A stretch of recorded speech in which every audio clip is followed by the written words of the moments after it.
What is going on, guys? Dave from Wake Up It's Football bringing you guys another 2014 NFL Draft Day scenario. Today we're going to be hitting on Johnny Manziel and the possibility of him falling and where he could potentially land. So first of all, let's take a look at that 14 to 18 range where the Dallas Cowboys, there are 16, right, smack dab in the middle. These players are according to my 3.0 mock draft that I just released on April 1st.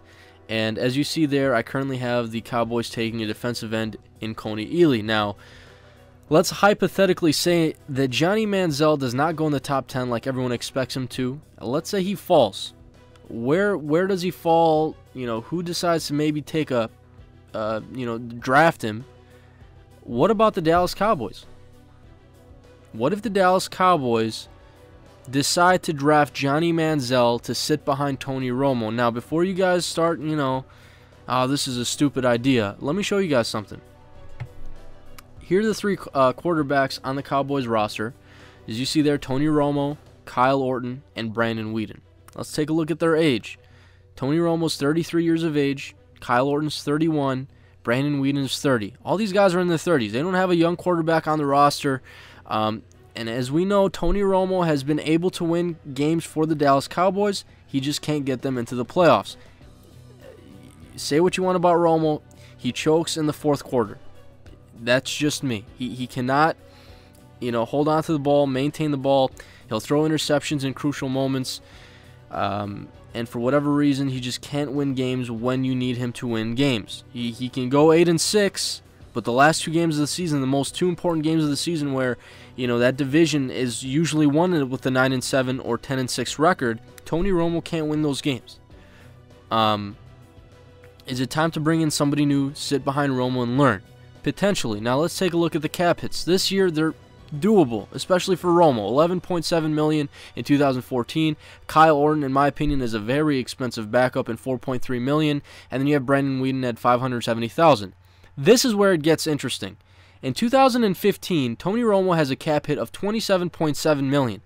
He's not going to get paid $27.7 million in Dallas in 2015, guaranteed. He's either going to have to restructure, or, believe it or not, the Dallas Cowboys could end up releasing Tony Romo because no team will pay Tony Romo that much money. So something's going to happen to Tony Romo after this year.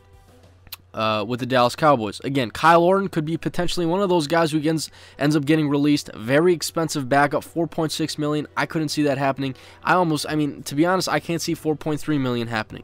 And there you go with Brandon Weeden, $660,000, doable. Now, here's the thing.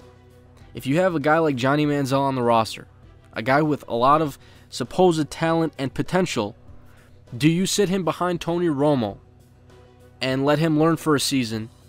And in 2015, if you decide to let Tony Romo go due to his contract, that's when you play Johnny Manziel. Two scenarios would have to happen. He would have to fall out of the top 10, and he would have to either be there at 16 for the Cowboys, or they could potentially trade up in that 11 to 15 range. And the second scenario would be, if you do draft Johnny Manziel, you would have to release Tony Romo in 2015. Now, it's a lot of speculation, but it's also possible. So, I want to get your guys' take on this. What do you think about Johnny Manziel? A, do you think he'll slide?